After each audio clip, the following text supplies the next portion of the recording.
All right, folks, we're going to get started. Can folks in the back hear me? And I'm hoping you can see the slides from back there. Okay. Please just wave if you can hear. So thank you so much for joining us for our breakout session. We realize there's many other wonderful breakout groups happening at this time. Before we introduce ourselves, we wanted to make sure that you knew that we are experienced presenters up here. We have presented to live audiences. We've presented to virtual audiences. I'm not sure any of us are that experienced doing this hybrid, so forgive us for that. So we'll do our best to accommodate everyone's needs here. I did want to say we are going to try to infuse a few interactive poll questions, so please make sure you take a photo of that QR code so that you can participate. And for those of you who are virtual with us, similarly, we would love to hear your feedback and voices and answers questions from the chat. So I'm just going to leave that up for just a second. Yes? You have to be blocking the QR. I am the QR code. Okay.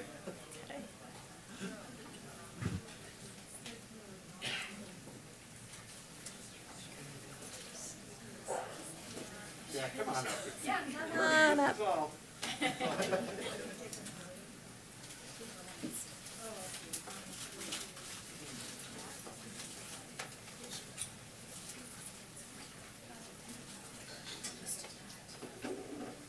Slido, right?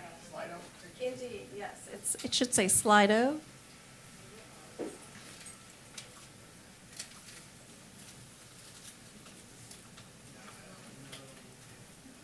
Okay. Are we all good with this? Let's see. Folks are still working on this. Okay. And this QR code will come up again, just so you know. So. All right. So the title of our session is Striving to Become an Anti-Racist Department, Strategies for Sustained Engagement and Transformation. We'll introduce ourselves. So my name is Jennifer Edgoose. At the time of the start of this project, I was serving as our Department of Family Medicine and Community Health Director of our Office of Community Health. I currently have probably too many titles. I'm the Vice Chair of Community Health, Diversity, Equity, Inclusion now for our department, as well as our Executive Vice Chair. My pronouns are she and her, and I racially identify myself as a first-generation Korean American. Hi, everyone. My name is Maddie Batsley. I use they, them pronouns, and I identify as white and American. And I work in the Office of Community Health with Jennifer in the Department of Family Medicine and Community Health as a health equity coordinator. Hi, everyone. Ananda, she, they pronouns, identify as a multiracial, Brazilian, Latina, Latinx, queer women. I think one thing that's important about me at this moment is that the prompt may not be accurate because of AI does not recognize some of the sounds of my language. Please blame AI. Do not blame me. Thank you. Hi all, I'm Shelley Shaw, she, her. I'm the Director of the Office of Community Health in Family Medicine and Community Health, and identify as a white American who grew up in a rural, small town. And I'm Bill Schwab, and my pronouns are he, him. I was interim chair of our department at the time that we're going to be kind of focusing on. I'm currently back to being vice chair, happily, and I am a white Jewish American.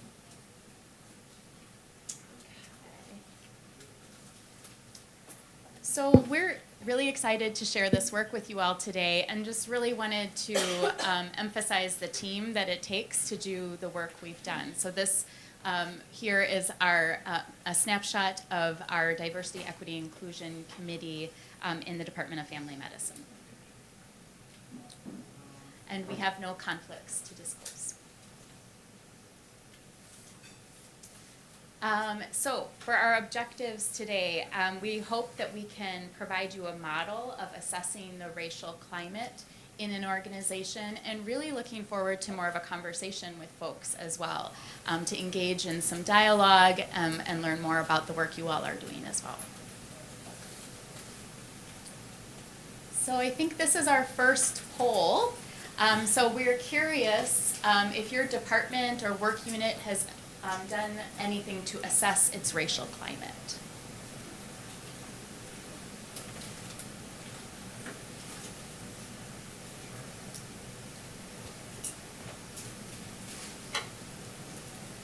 Sure.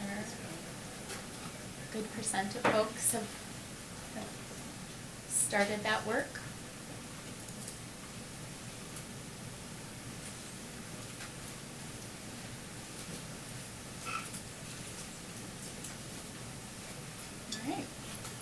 Does anyone want to quick share how they may have, what they've done to do an assessment? Any shout outs from the audience? All right. Okay. Oops. There's one other person participating, so great, thank you. So it's great that clearly some of you are coming from departments or units that are engaged in what we're going to call DEI and anti-racism work. So we thought we'd, of course, share with you what's happening in our department. So let me start by first telling you a little bit about who we are as a department. So we are actually one of the original departments of family medicine in the United States of America. So we were founded in 1970, so we just celebrated our 52nd anniversary. For all of you here, you should know we're one of the largest departments here at UW-Madison with almost 200 faculty and over 800 staff. And our organization is very complicated because we straddle both the School of Medicine and Public Health as well as UW Health. So we're a clinical department, and so we are providing primary care at 17 family medicine clinics, not only in Dane County but beyond. So we span the region. And we are caring for over 150,000 patients across what we're going to call the life cycle. So we care for patients from birth to death, and many of us are also providing obstetrical care. We work closely with Access. So some of you may know that Access is our local federally qualified health center. And in fact, one of our family medicine clinics is an Access clinic. And so these are clinics that are federally subsidized to serve patients who are without health insurance, and many of them are underinsured. And finally, we wanted to share that we have the privilege of training some of the top family medicine resident physicians in the United States of America, as well as many fellows. So we have perhaps the most number of fellowships in academic family medicine in the United States. This includes primary care research, integrative health, addiction medicine, sports medicine, and in fact, we have the inaugural program of the AAMC's LGBTQ+ fellowship supporting gender-affirming care in the United States.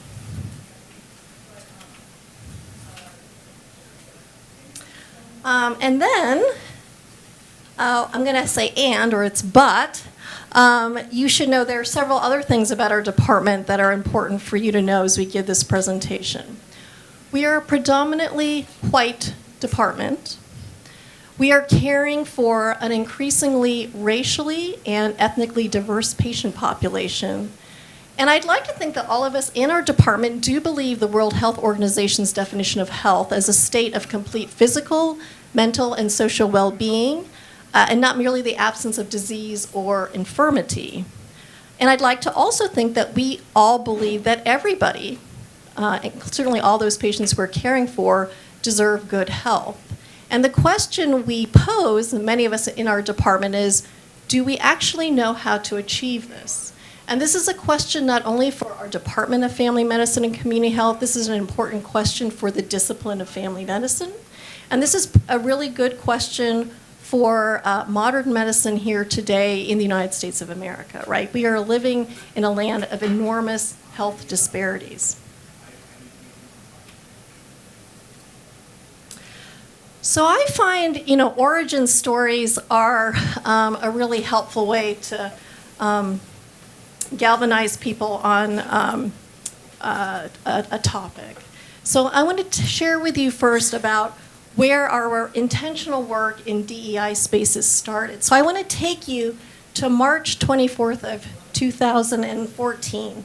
So that is what we called Match Day. Do people know here what Match Day is? Can I see a raise of hands? Who doesn't know what Match Day is? Okay, so some people don't know. So Match Day is a very important day for medical students around the country who are in a graduating medical school class. And it's a very important day for residency programs of all specialties across the United States, because this is the day you find out what residency you got into, and residencies find out which medical students will be entering their class, right? And so it's a day of celebration for hopefully the vast majority of people. And our department certainly celebrates. And one of the way we make this announcement is we send an email out to our statewide department and share photographs of our incoming class. So I told you we're one of the top family medicine programs. We also happen to be one of the largest family medicine programs in the United States. And so when I read this email on March 24th of 2014, I was a little taken aback when I opened the photographs. And so I did something that is, one wonders if one should do this, but I decided to hit reply all. It's a little dangerous, which I don't think I'd ever done before. And I said, I do not doubt that these are all fantastic individuals. And I look forward to meeting all of them. But do you realize that we may have just admitted a 100% white incoming class? And sure enough, actually when they arrived, they all self-identified as white, right? And I said, do you realize that Madison Metropolitan School District at that moment, or at this moment, was 44% white? Or, 44% white, so majority children of color.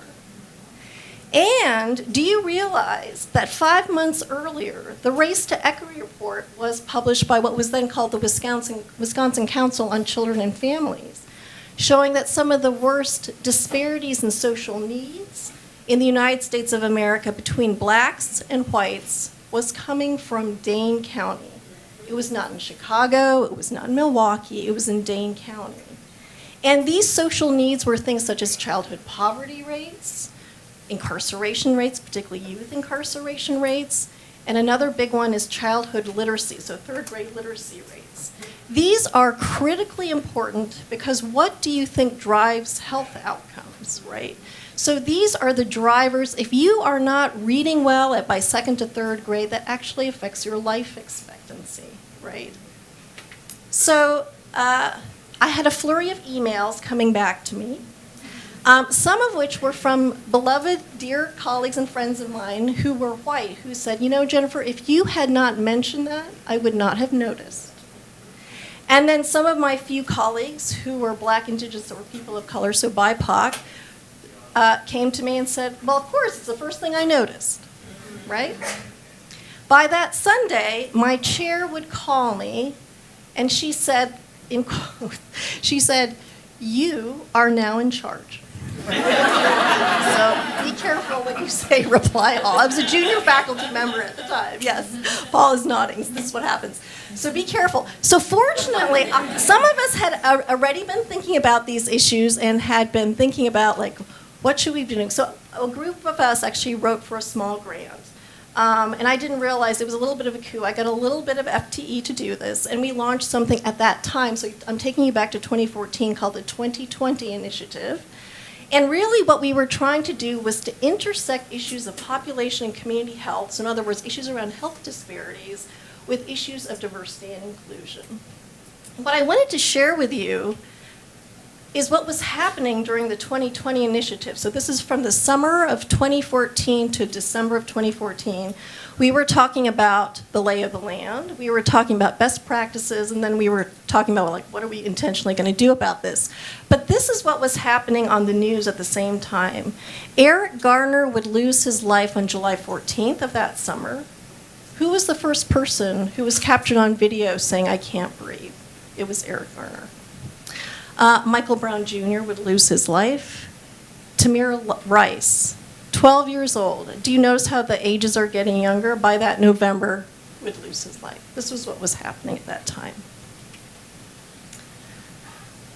And so what ended up happening, amongst other things, is that our Diversity, Equity, Inclusion Committee was formed and chartered in 2015. And we did a lot of really great work. So for example, we sought feedback from national leaders who come from here at UW-Madison and created, for example, a mentorship toolkit. So we reached out to folks like Angela Byers-Winston, Chris Fund, who provide a lot of leadership around mentorship. This drew national attention, but I will be honest with you, within our own department, we were sort of, flying under the radar. We were commended for doing a good job, but no one was quite ready to invest resources to really make the ideas generated from this committee come to full fruition. And then we reached this date, right? May 25th, 2020, which is when George Floyd would lose his life. My email exploded. I suddenly was being asked to intervene, to fix things from all over the department, beyond at the School of Medicine and Public Health. And I just was thinking, well, we've been talking about this for years, right?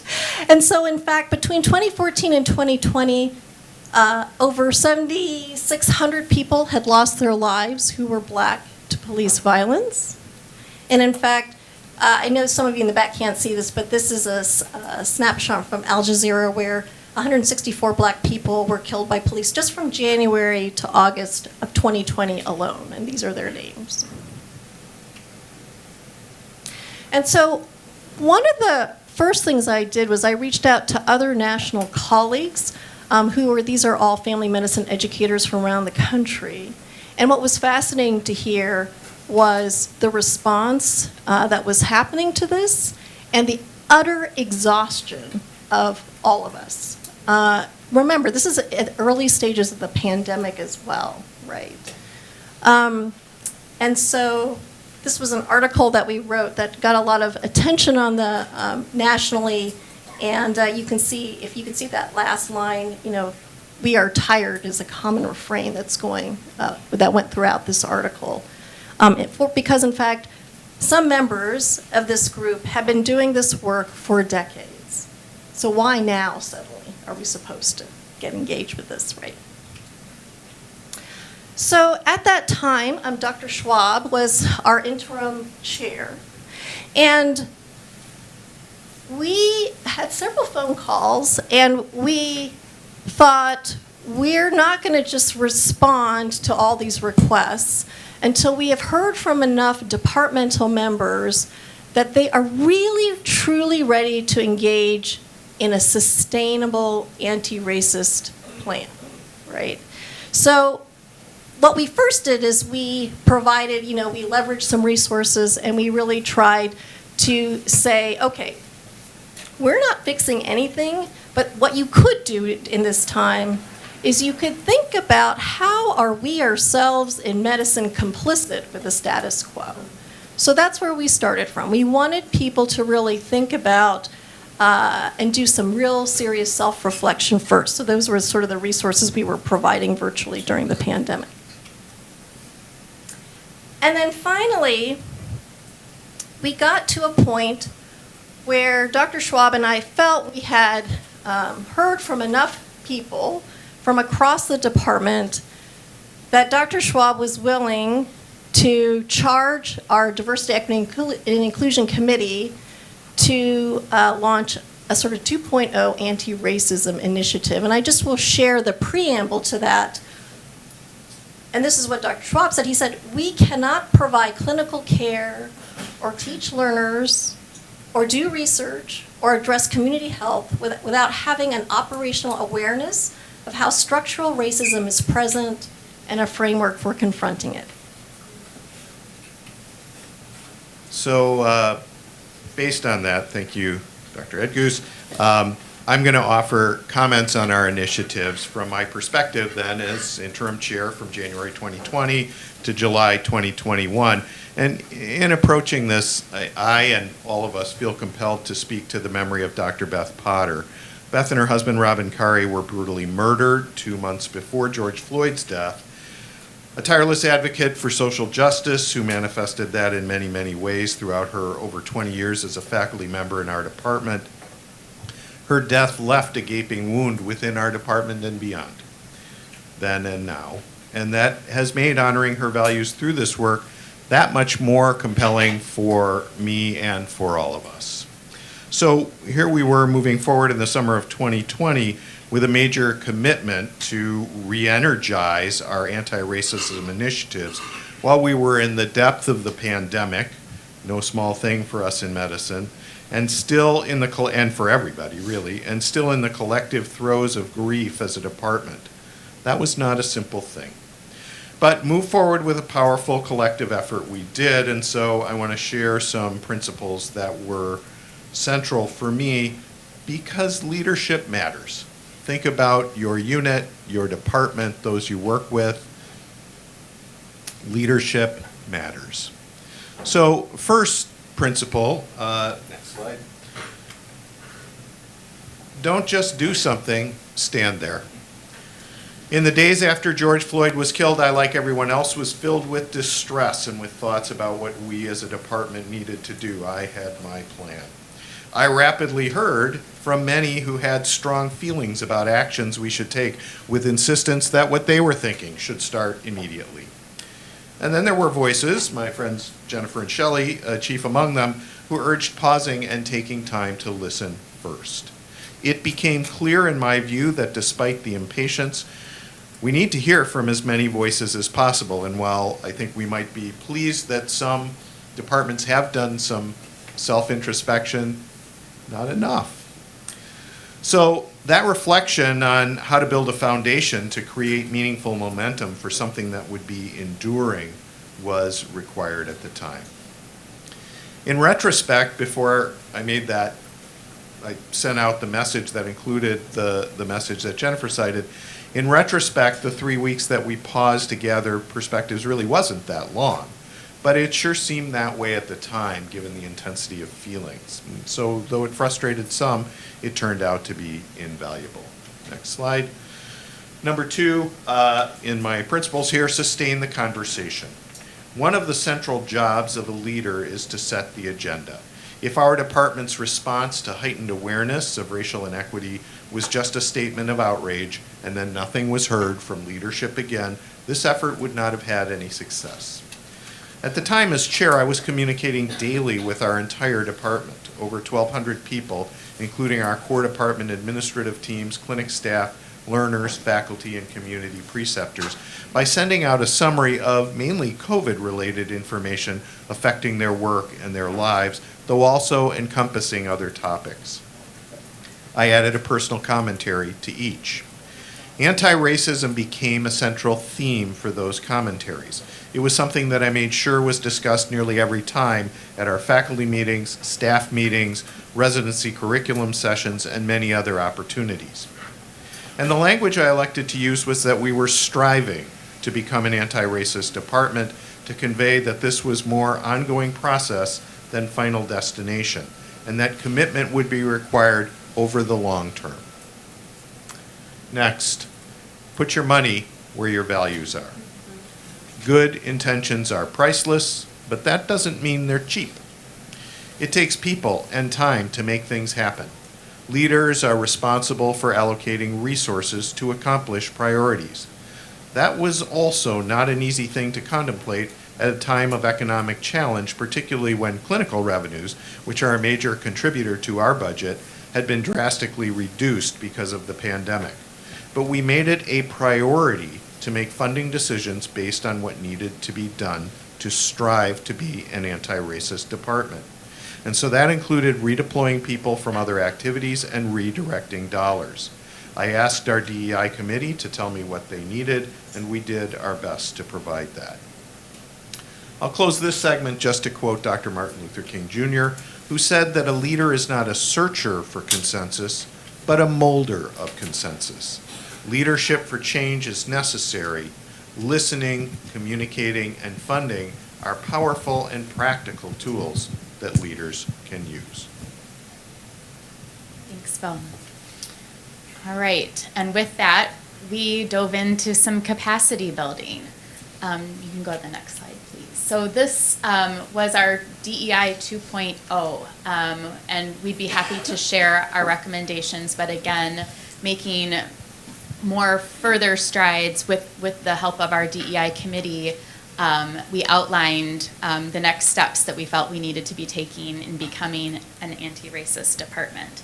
I think really critical to this was Bill's last point, the resources. We did not have the capacity to do this work alone, and so we were very lucky to be able to engage our colleagues at the NINA Collective and have a large amount, for at least in those times, to really support that work. Thank you so much, Shelley. Thank you so much for the beautiful storytelling and compelling storytelling so far.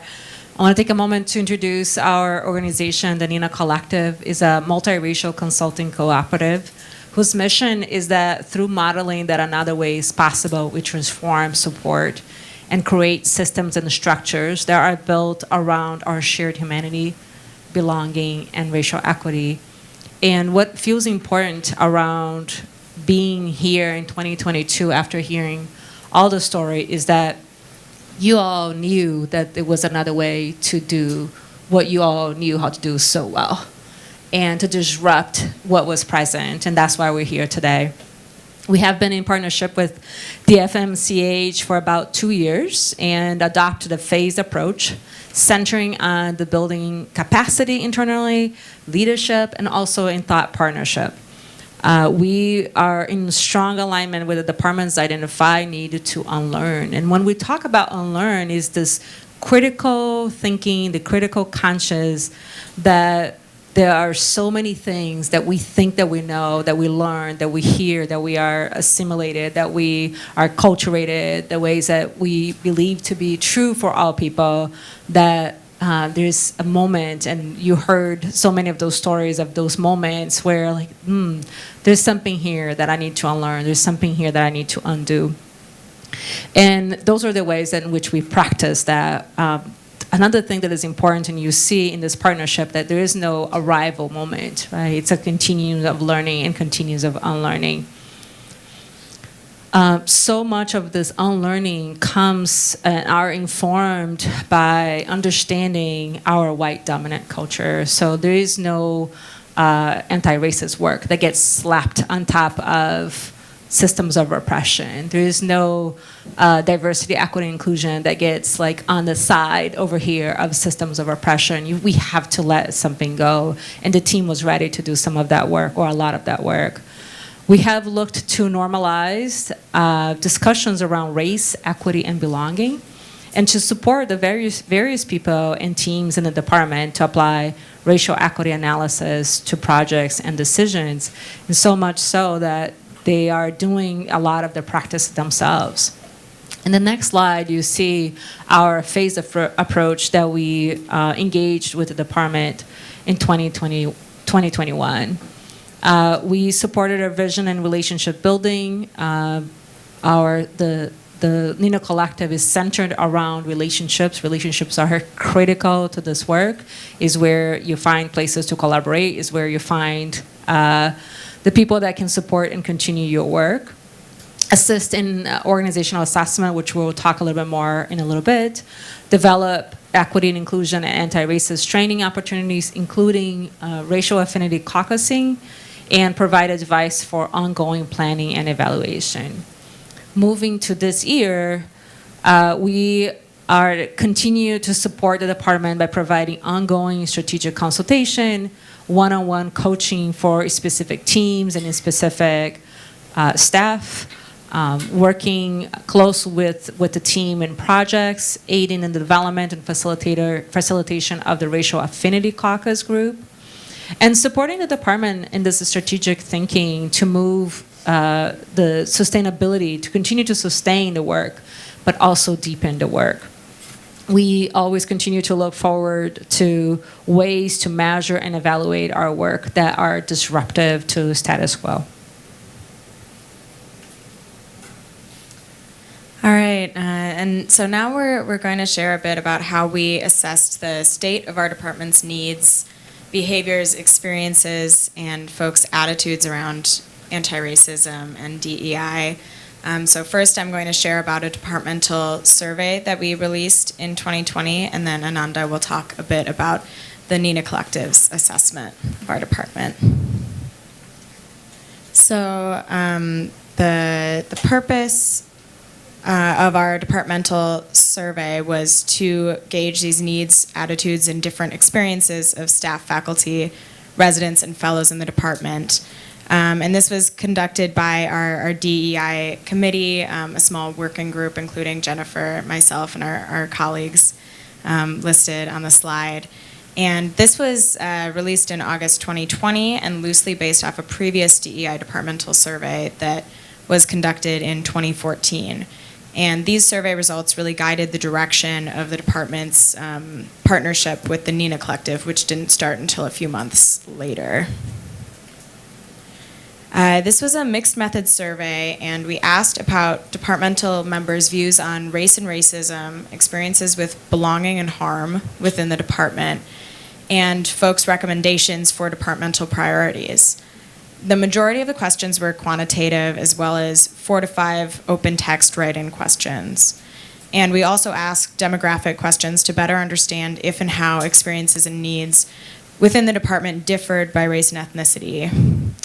We were unable to meaningfully compare between our 2014 and 2020 surveys because a lot of changes in sampling and context had happened, but notably, many more people responded to the survey in 2020, which garnered 420 responses as opposed to 181 responses in 2014. So for our key takeaways, our responses to the survey showed a wide range of viewpoints and needs expressed by members of the department. The majority of participants expressed concern about DEI issues and stated a need for departmental support of anti-racism efforts, while some members of our department expressed a belief that racism did not exist in the department or was not a priority issue, with some even expressing they believe in reverse racism or racism against white people, which we know is not structurally true because of the power dynamic. Some respondents expressed equity and inclusivity concerns about issues other than racism, including role hierarchy, sexism, and LGBTQ inclusivity. And then when the data were disaggregated, responses to several key questions differed between white and BIPOC participants. So notably, I guess back to demographics, our department at this time in 2020 was 81% white, and 7.7 respondents identified as non-white or 2 or more races. So just in reflecting back on what Jennifer was saying about the Madison School District being only 44% white. And then in terms of professional role, clinic staff represented 32% of survey takers, administrative staff were 25%, faculty 28%, and residents were 5%. Sorry if I'm in the way of the slide. So we asked a question about how often participants discussed issues of racism and racial inequality before and after Black Lives Matter protests in May 2020. So as expected, overall participant engagement with issues of race and racism increased significantly after May 2020, with the dark gray bars representing how frequently participants discussed issues of racism before May 2020, and the light gray bars representing how often participants discussed issues of racism after May 2020. However, when we disaggregated responses by race, we found that BIPOC participants were far more likely to engage in conversations about race prior to May 2020, as well as after May 2020. While white participants represented in the white bars on the graph went from talking about race rarely and monthly to quite often, and some even daily, the majority of BIPOC participants went from talking about race quite often to daily, overall discussing issues of racism more frequently than white people, both before and after May 2020. And then we used a tool called the Multicultural Organization Continuum as a template in our survey to ask members of the department how they would rank our department on a scale of 1 to 6 from exclusive to fully inclusive. And this continuum was shown to us by Don, Jillian, Daniel, and adapted from an original concept by Bailey Jackson and Rita Hardiman.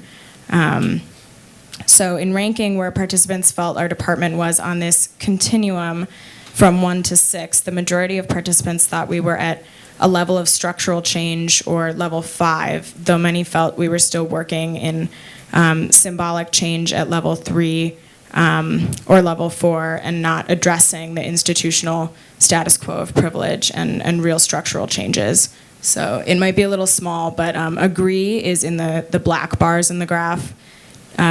Disagreement to the statement is represented in the gray bars, and the white bars are folks who did not feel they fully understood the question.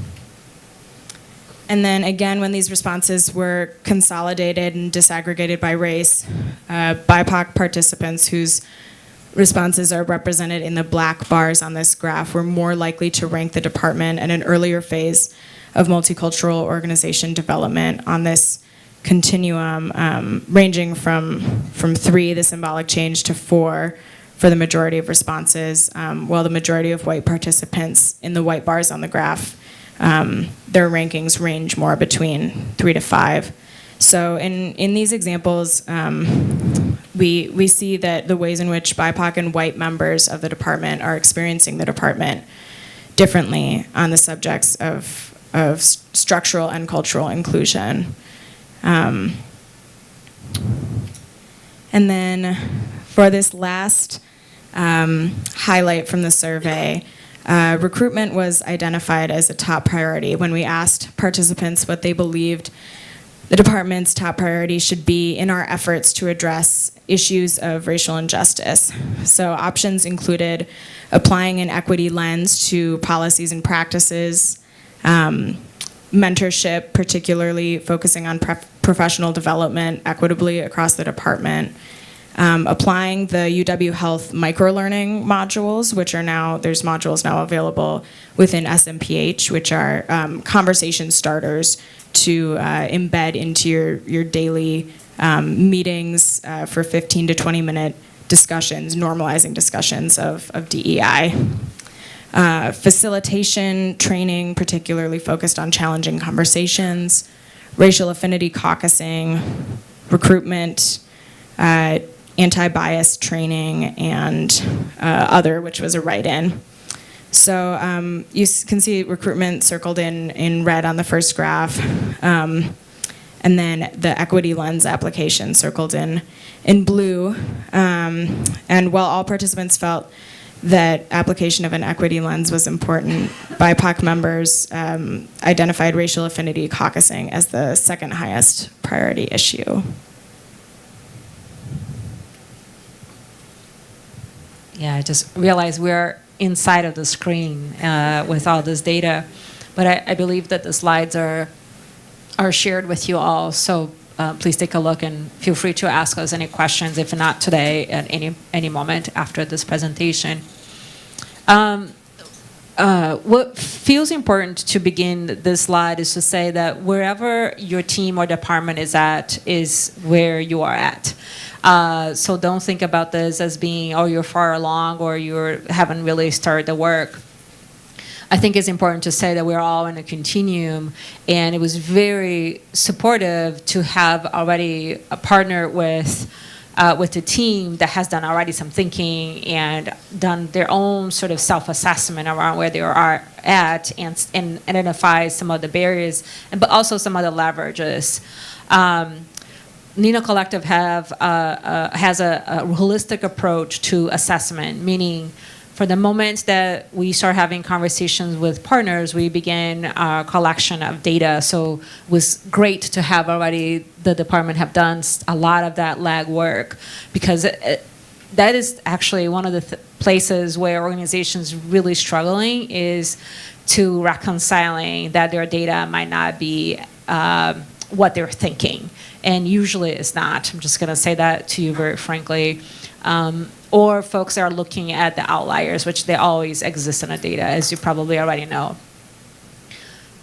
Nina has a policy and practice tool where we did a comprehensive analysis of the department's policies and practices, and we have found some themes, some findings and some themes, and this is what you see on the screen. There were definitely some emerging infrastructure to support the anti-racist work, and I can't underscore that infrastructure strategy, because you need infrastructure in order to sustain your work and sustain the people doing the work.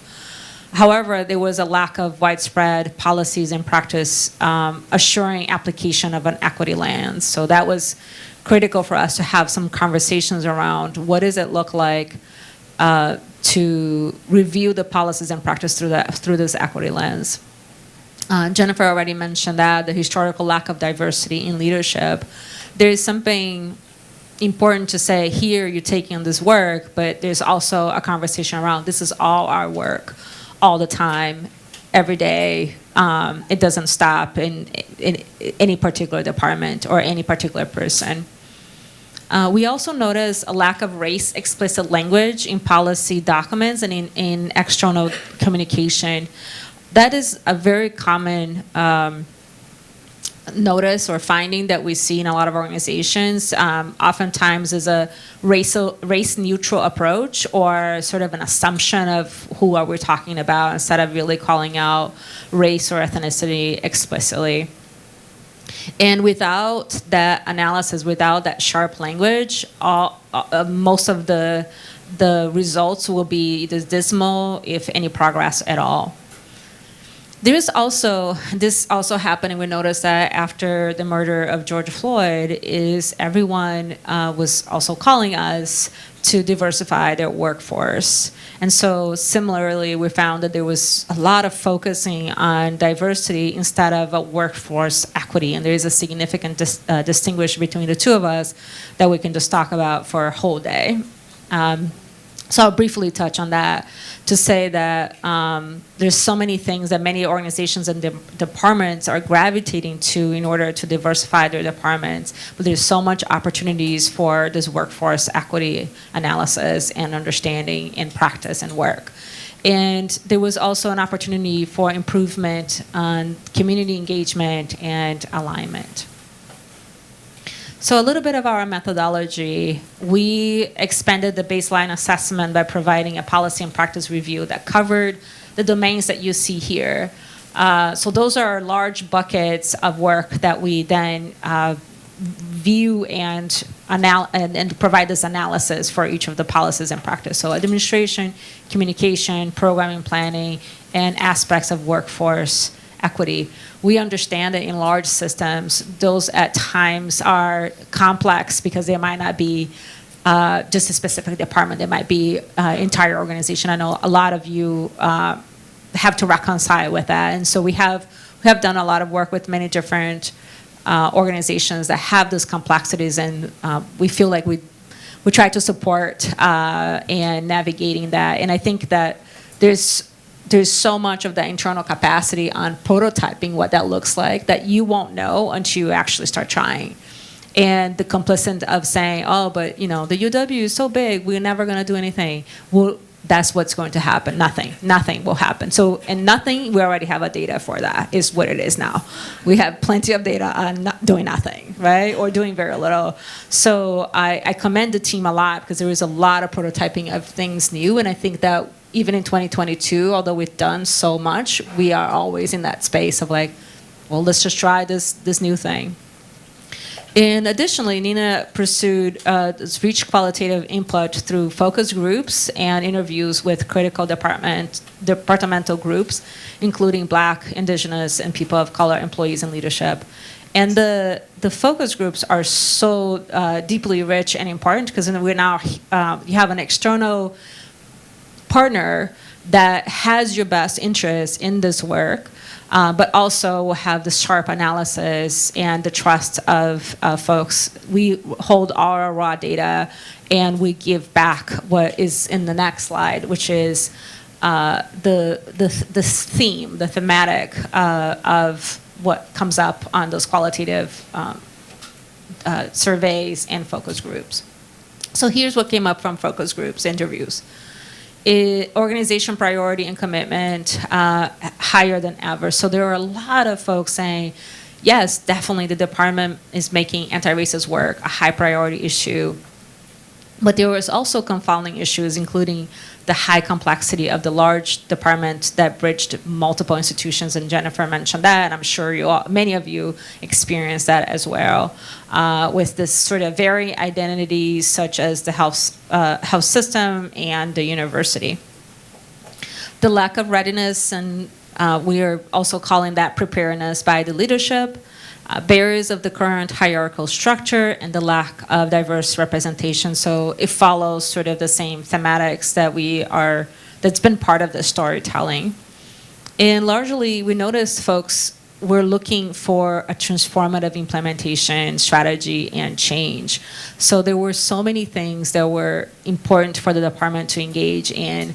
And I'm sure a lot of you are doing that as well, but thinking about what is the depth of that work? Like, how do you go deeper? How do you get sharper? Who else can you engage in? And how are people perceiving the work that you're doing? What is the impact of the work that you're doing? I think actually you're going to speak. Oh, am I? In a moment, so I'll just let you. Oh, I don't have that slide. That's okay. This one? Mm-hmm. Oh. We have different orders. Different slides. Oh, yeah. Okay. So here's some of the recommendations.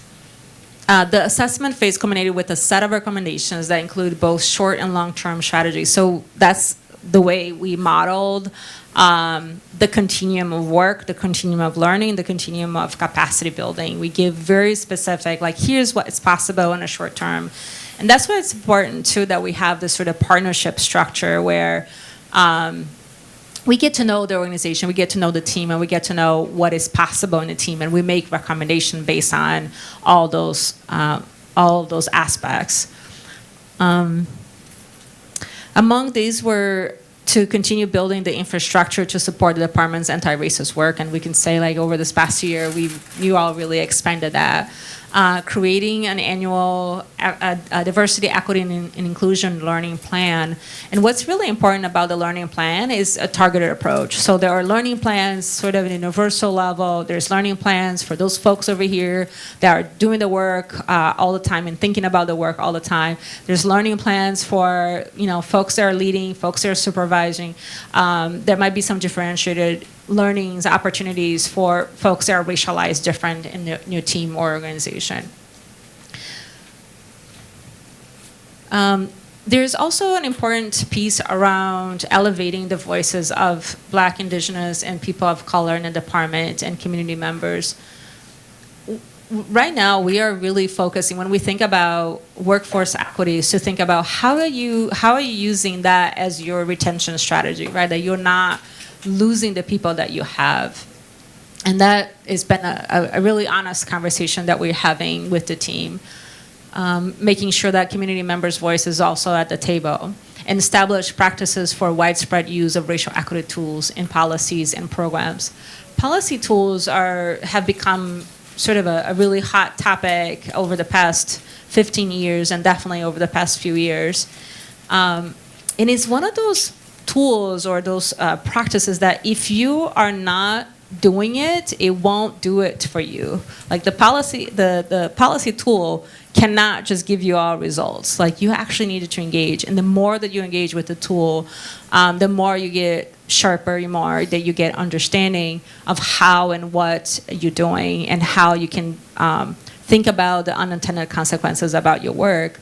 The other thing that is important to say of the tool, and this is something that we at NINA have been talking a lot about, is that if you're just downloading a tool off the internet and not doing any other work, well, all you're doing is the part of your brain that is unskilled on a racial analysis will become skills only in using the tool, and not with a racial analysis. And that is an important component. So people may be able to use the tool really well, but if you don't have this the internal racial conscious, this internal racialized work that it gives you the foundation of really applying the tool is just a tool, and it won't address what you're trying to do.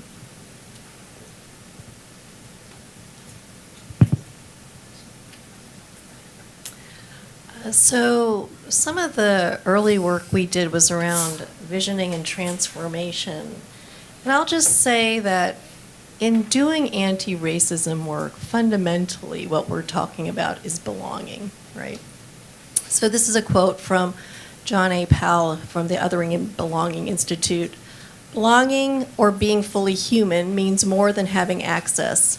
Belonging entails being respected at a basic level that includes the right to both co-create and make demands upon society. So I'll just say that some of the early work we were doing in this year with the NINA Collective together was creating what we were calling an emerging racial equity vision. And so I think I should just read this to you. So our department is a place where everyone feels engaged, included, and has a sense of belonging, a place that reflects the community we serve at all levels. To achieve this vision, we will disrupt and redefine professional culture that is currently being defined by whiteness. We will model a new normal for what academic medicine looks like and how it works. So this is our new equity vision that our DEI committee created early in 2021.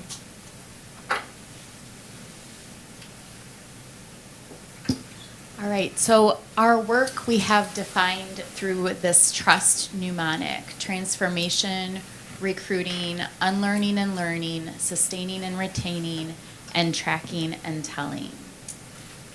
So for transformation, and beyond the work of reshaping our vision to include belonging, it has really required sustained commitment to change. So a few examples of that work is expanding our Office of Community Health, which is the backbone of our DEI committee. So we went from 1 FTE to 6.5 in the last, 7 months.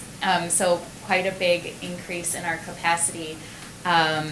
Additionally, having an ongoing investment in anti-racism and health equity efforts, again, like with the support of folks at the NINA Collective.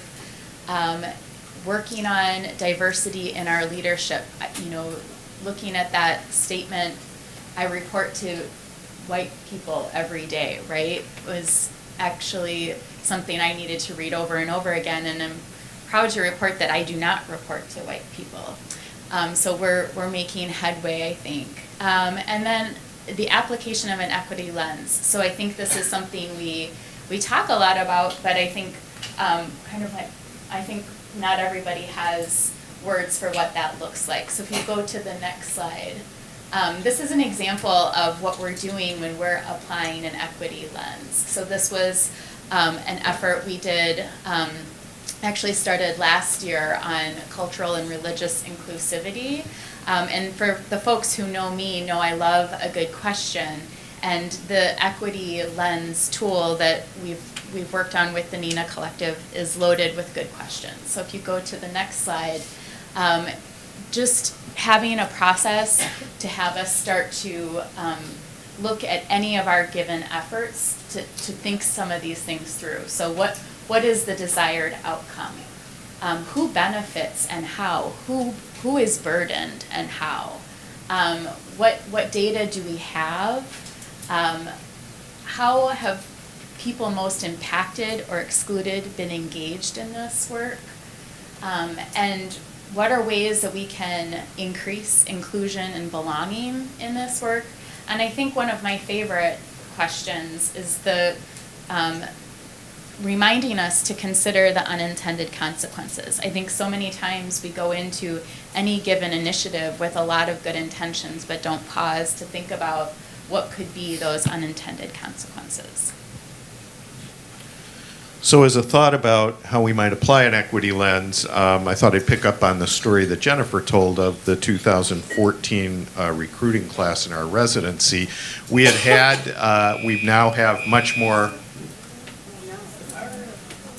we now have much more active recruiting for faculty and staff from an equity lens, consistent with what we found in our survey.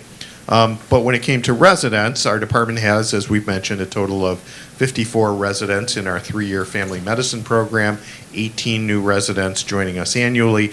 And as we reconfigured that process in 2020, we committed to implicit bias training, instituted holistic applicant reviews to decrease bias, and restructured our applicant evaluation system.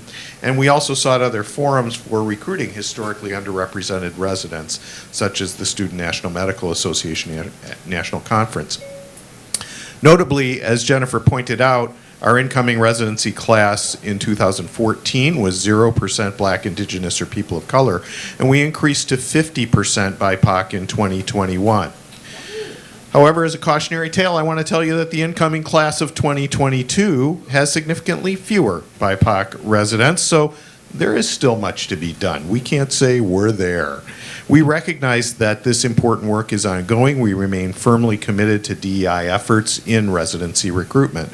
And I want to mention, too, that as a parallel initiative to address this, we've increased, as we've increased diversity in our department and residency, just this fall we've launched a pathway mentorship program for UW medical students who are from groups that are underrepresented in medicine that we call Enrich, Enhancing Representation to Improve Our Community's Health. And this program is primarily led by our URM residents with faculty partners to connect better and in more sustained ways with underrepresented in medicine medical students.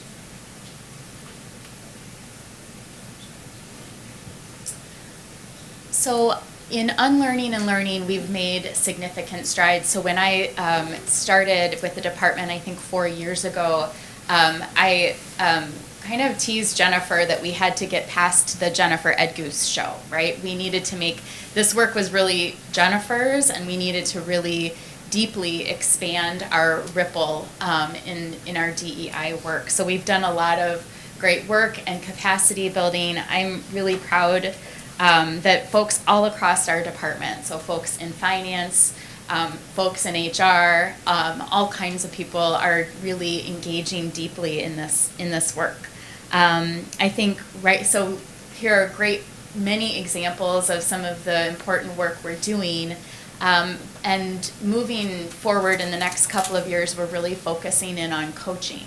So really looking to our colleagues at the NINA Collective to help us go through any given scenario or question, and have a colleague to help us step into that and take a deeper dive or apply an equity lens to a specific tool. So I think I can personally say have definitely benefited from that coaching, especially as we talk about making the mistakes we all make in this work. So that has been really helpful for me. So as we move towards strategies of belonging in the department, our faculty and staff recruitment and retention working groups are now intentionally focusing more on issues of retention in addition to recruitment, including exploring some infrastructure such as mentorship programming as a strategy to promote belonging. And yeah, in the spirit of expanding this work across the entire department and not just within our DEI committee, there is some work internal to the department going on in building support structure where anyone, faculty or staff can, and residents can access coaching, mentorship support, and peer support. And that's being built out by Julia Yates within our department, and our DEI committee had the opportunity to review that before it is launched. And this mentorship toolkit, you can see on the slide that Jennifer mentioned, was a collaborative effort developed in 2017 and is actually available on our website.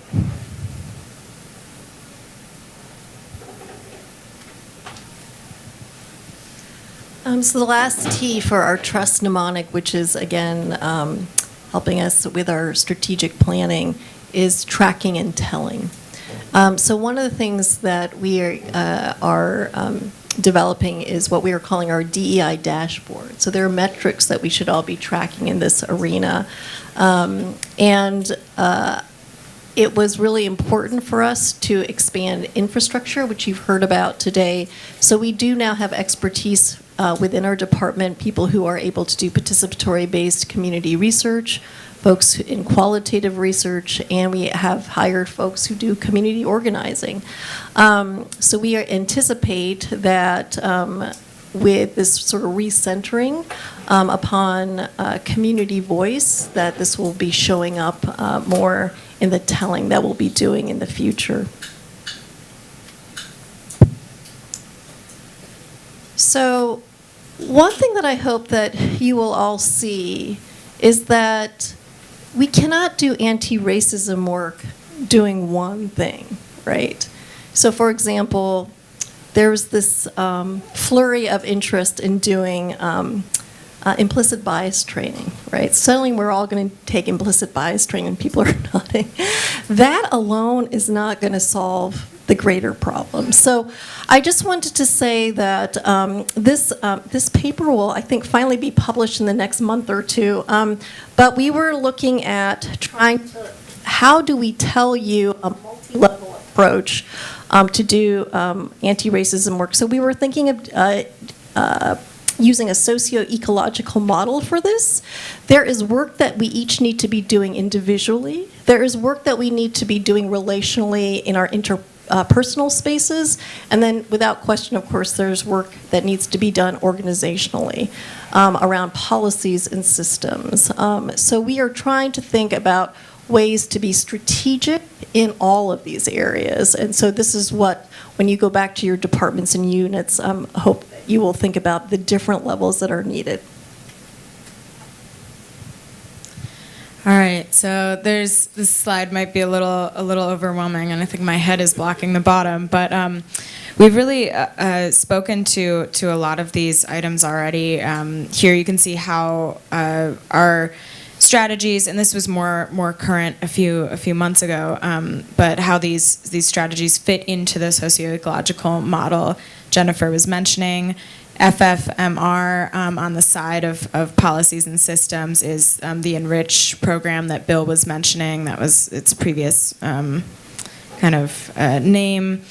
And I do want to call out, highlight some of the strategies we're focusing on based on the survey results, the focus group feedback Ananda was mentioning, and the Nina Collective's baseline assessment. So the Nina Collective conducted leadership training and other training to provide anti-racism learning opportunities for staff and faculty and build capacity.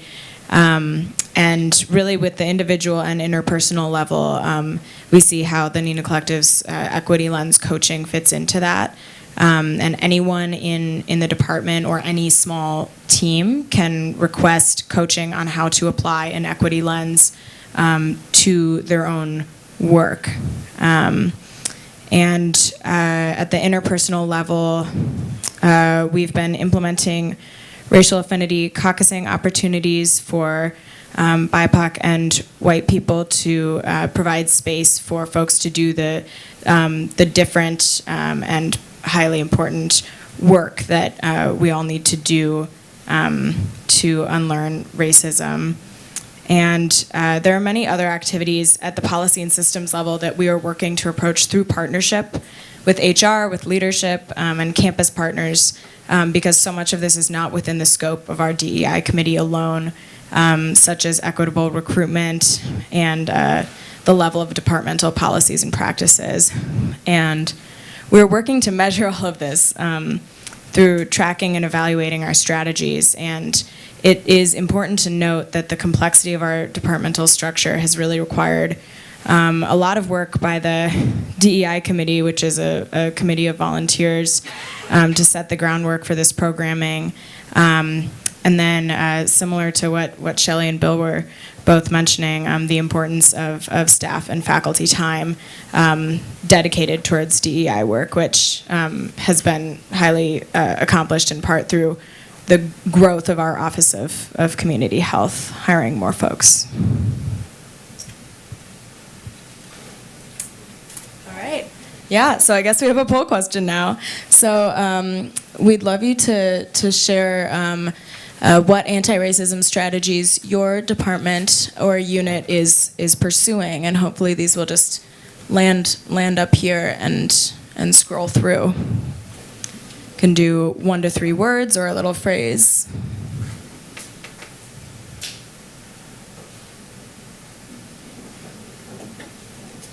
All right, I see DEI group, training, racial affinity caucusing. Oh wow, it's gonna be a lot. Oh, we can see it here. Thanks, Ananda. Wow. Equity audit, going on for 2 years, has produced nothing of value. Uh-oh. A lot of training, don't know. Again, affinity groups.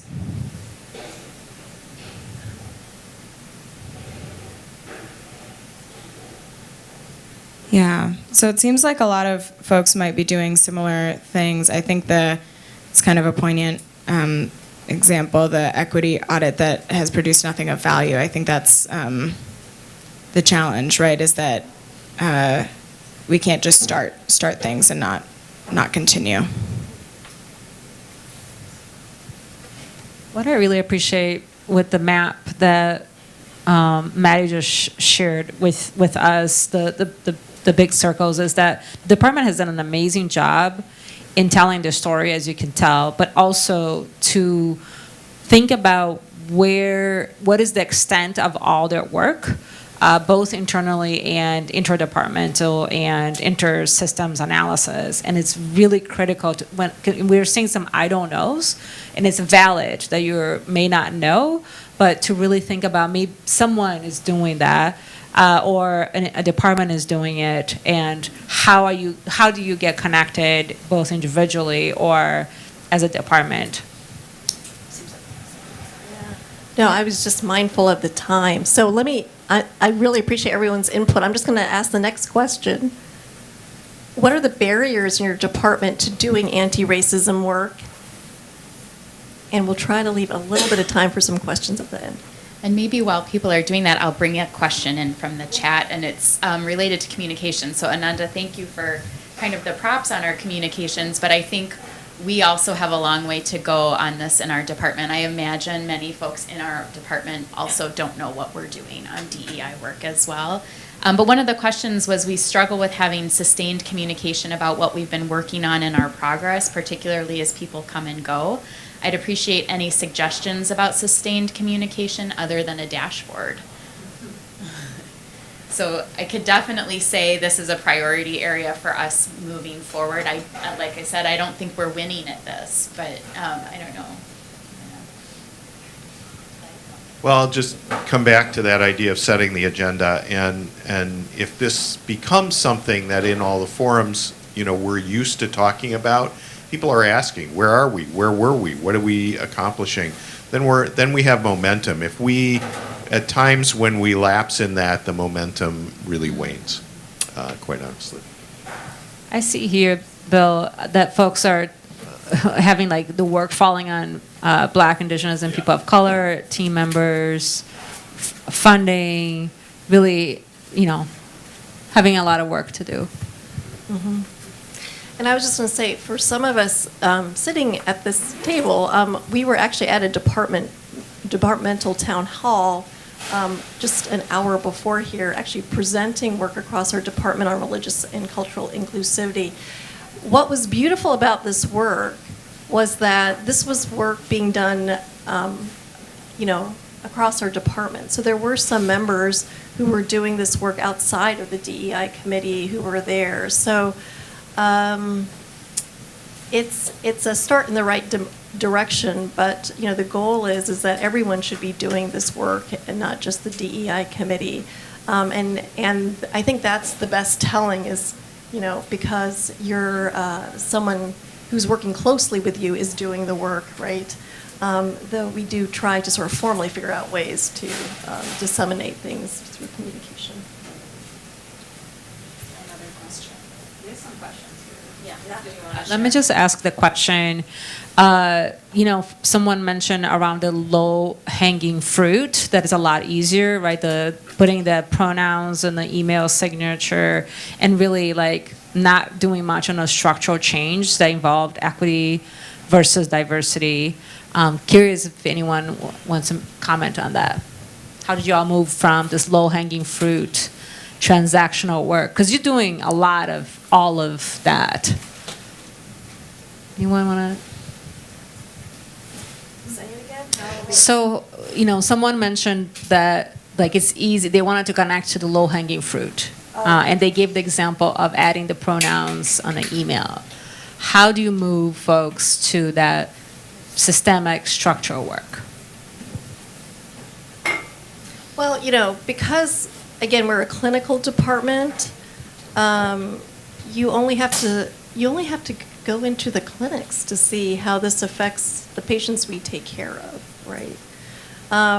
So basically, I think maybe sometimes I sound like a broken record, but it's just a matter of being persistent and bringing in an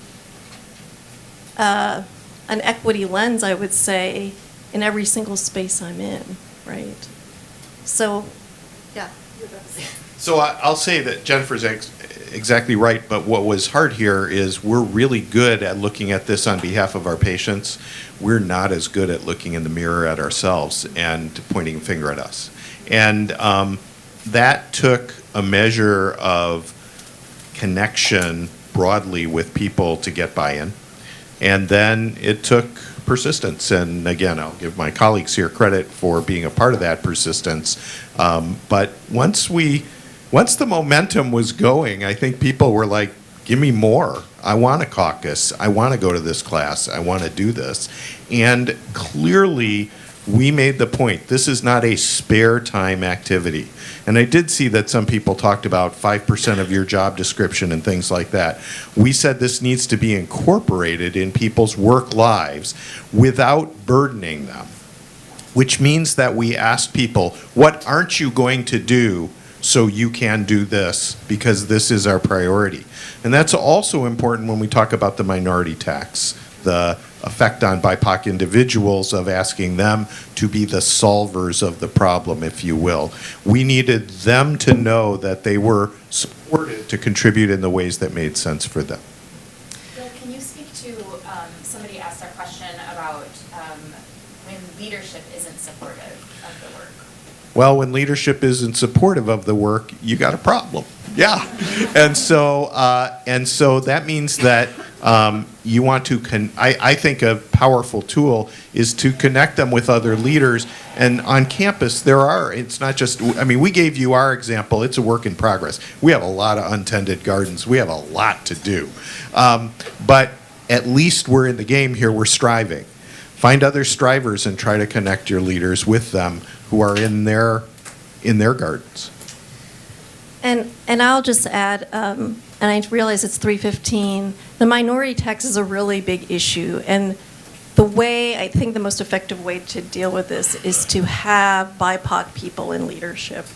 You can do implicit bias training up the wazoo, and that's not going to do anything, but it really shifts the way that a whole organization can think. It's not that I was dying to become the executive vice chair, but it is actually really powerful to me to be in this position today because, for example, our racial affinity caucusing, we have a BIPOC group and a white people's group. The BIPOC group, we decided to give FTE time with our limited budget to a faculty member. The person, our faculty who's leading the white people's caucus said, I'm not going to take any FTE for this. We are explicitly acknowledging the minority tax, that some people need more protected time than others because they're doing more work. And some of this work is emotional work that they're doing. So, thank you all.